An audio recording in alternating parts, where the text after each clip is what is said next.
Sejak Pak Ruki menjadi PLT dan Pak Ruki pernah menjadi pemimpin KPK, apa yang terjadi penetapan tersangka sampai kepada tindakan penyelidikan dan penahanan memakan waktu begitu lama? Dulu kami pimpinan KPK Jilid 1 istilahnya, terutama Pak Panggabean, Tumpah Katorang Panggabean, memanage betul kasusnya. Sehingga ketika kami tahu terjadi penumpukan di pengadilan, maka kami ngerem pada penuntutan. Ketika kami tahu penuntutan sudah overload, maka kami ngerem pada penyidikan. Ketika penyidikan ini sudah overload, maka kami tahan di penyelidikan. Artinya apa? Barang-barang yang sudah matang di penyelidikan tidak kita tetapkan ke penyidikan. Karena ketika masuk di penyidikan tidak bisa diproses oleh karena di penyidikan sudah overload. Semua kita manage. Itu semua masih dimungkinkan oleh karena mungkin beban kerja kita belum terlalu banyak. Tetapi ada hal yang kedua. Dengan segala maaf saya katakan bahwa penetapan tersangka itu dianggap sebagai sebuah reality show. Muncul di televisi dengan wajah berbinar, tampil as a hero, mengatakan kepada publik bahwa kami KPK telah meningkatkan kasus dari penyelidikan menjadi penyidikan dengan tersangka X. Begitu senangnya ini dilakukan, lupa bahwa proses penyidikan yang telah ditetapkan tadi menjadi bertumpuk-tumpuk dan berlapis-lapis. Yang semuanya berada di luar kemampuan normal para penyidik.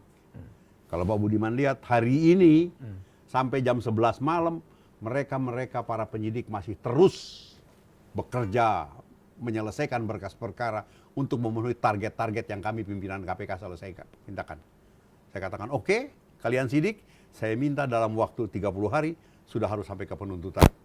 Tapi sekarang banyak tersangka-tersangka korupsi yang dipanggil oleh KPK dan mulai berani dan manggil sebetulnya. Sementara dalam suatu yang tidak kondusif ini, mereka memanfaatkan. Tapi ke depan ketika kami sudah berkonsolidasi kembali, telah menyusun kembali SOP-nya, menyusun kembali kekuatan yang ada, kami akan gunakan upaya-upaya paksa lain, yaitu yang disebut dengan panggil jemput. Baik itu dilakukan sendiri atau kita akan meminta bantuan kembali kepada kepolisian. Selama ini pun kepolisian sangat membantu kita ketika kita terpaksa melakukan upaya-upaya paksa untuk apapun. Termasuk ketika kita melakukan pemanggilan kepada perwira-perwira polisi yang harus terpaksa menjadi tersangka. Semuanya itu bisa kita lakukan setelah kondisi hubungan dan komunikasi kita dengan antar lembaga menjadi baik kembali seperti masa lalu. Pak Ruki sebagai PLT pimpinan KPK, apakah merasa ada memprediksikan kira-kira masa depan pimpin KPK akan jadi seperti apa dengan minimnya dukungan politik dari para elit politik di Indonesia? Sejak awal saya katakan bahwa kekuatan KPK adanya pada dukungan publik. Bukan pada dukungan politik dan bukan juga pada dukungan pemerintah. Walaupun saya harus mengatakan bahwa dukungan pemerintah juga sangat signifikan. Antara lain pendanaan yang memadai.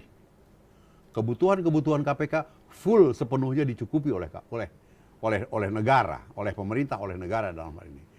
Tetapi sebagai sebuah political institution yang isinya terdiri dari para politisi-politisi, secara moral sebetulnya secara hakikiah mereka tidak terlalu mendukung keberadaan KPK. Tidak terlalu mendukung. Tidak terlalu mendukung. Sandaran KPK adalah pada publik. Dan publik ini hanya bisa diharapkan dukungannya apabila kita bekerja keras, bekerja baik dan bekerja benar. Banyak komisi-komisi anti korupsi yang kemudian berakhir.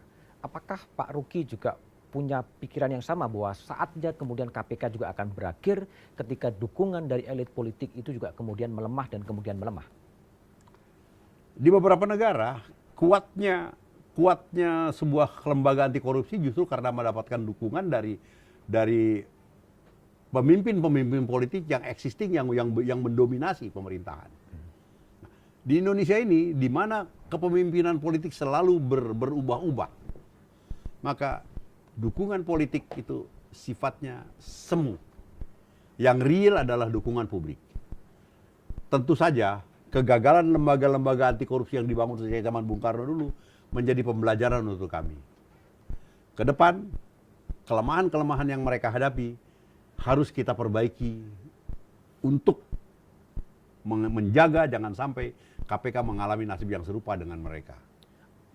Kompas pernah membuat headline bahwa kira-kira judulnya adalah era KPK akan berakhir pada era pemerintahan Jokowi JK. Bagaimana Pak Ruki merespon itu? Rasanya tidak sampai sefatal itu. Kenapa? Karena kesadaran penuh dari publik untuk mendukung kami, mendukung KPK masih bisa kita dapatkan. Asal segera KPK bisa mengkonsolidasikan diri kembali kepada forumnya yang semula.